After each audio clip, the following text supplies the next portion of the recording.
एक मंदिर बन रहा था।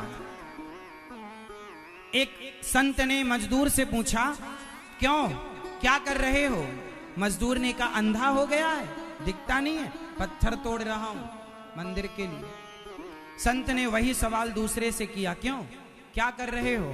बोले, मैं अपने परिवार के पालन के लिए 2 पैसा कमाने के लिए मजदूरी कर रहा हूं। ठीक। संत ने वही सवाल तीसरे से किया, क्या कर रहे हो?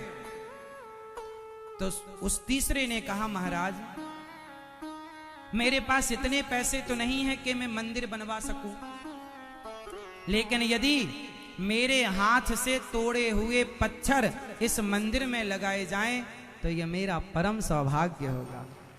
एक ही सवाल था, तीनों से पूछा गया, पर तीनों के उत्तर और तीनों के विचार अलग अलग थे। बस मेरी मां, काम एक ही है। अब उस काम को आप किस विचार से करना चाहते हैं, किस विचार से, किस नजरिए से देखते हैं? मैं तो इस नजरिए से देखता हूं कि बिहारी जी करा रहे हैं, और ये वृद्ध माओं की सेवा, वृंदावन में अन्न क्षेत्र की सेवा भगवान करा रहे हैं, हम आप निमित्त बन के कर रहे हैं। बस इससे ज्यादा क्या है? इसलिए आप भी सहयोगी बनकर इन माओं की सेवा में। वृंदावन में एक रसोई चलती है, 30 से 40 हजार लोग नित्य प्रसाद पाते हैं। कोई भी आ जाए, सबको पेट भर भोजन मिलता है आपके सहयोग से। बताइए, अन्नदान बड़ा दान है या नहीं?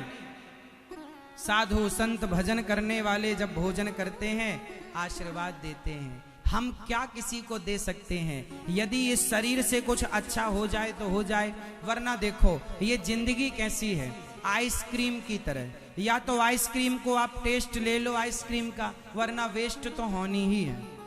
आइसक्रीम का या तो आप टेस्ट ले लो, वरना क्या होगी, वेस्ट हो जाएगी। ये शरीर, ये जिंदगी आइसक्रीम है। या तो इस शरीर से कुछ भला कर लो, वरना वेस्ट तो होना ही है। ये शरीर तो चिताओं में एक दिन जलेगा ही। कुछ अच्छा करके चले, भला करके चले।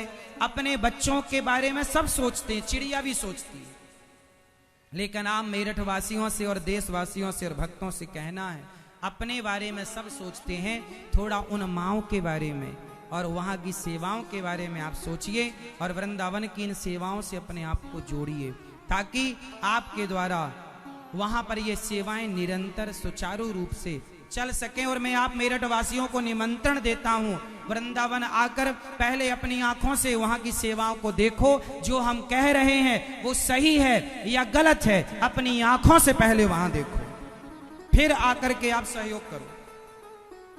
मेरे कहने पर बिल्कुल मत सहयोग करना, आप अपनी आंखों से पहले देखो जो कह रहे हैं वो वहां है या नहीं। ये दास अनिरुद्ध झूठ नहीं बोलता, क्योंकि मुझे भी ईश्वर को मुंह दिखाना है। फिर भी आपको अपने आंखों पर ही विश्वास करना चाहिए, ऐसा मैं कहूंगा आपसे। गोपियां आईं, भगवान ने सबका बहुत स्वागत किया। गोपियों से कहा, जाओ, पति को छोड़कर कभी नहीं आना चाहिए, पति परमेश्वर है। तो आज से कितनी स्त्रियां अपने पति को भगवान मानेंगी?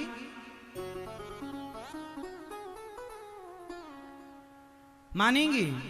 परमेश्वर पहले भी मानती थी, आगे भी मानेंगी। उठाओ हाथ, थोड़ा एक्सरसाइज कर लो। मेरी माँ कितनी आलसी हो, एक नंबर की आलसी हो मेरी माँ। हाथ उठाने में भी कंजूसी। कौन कौन पति की सेवा करेगा?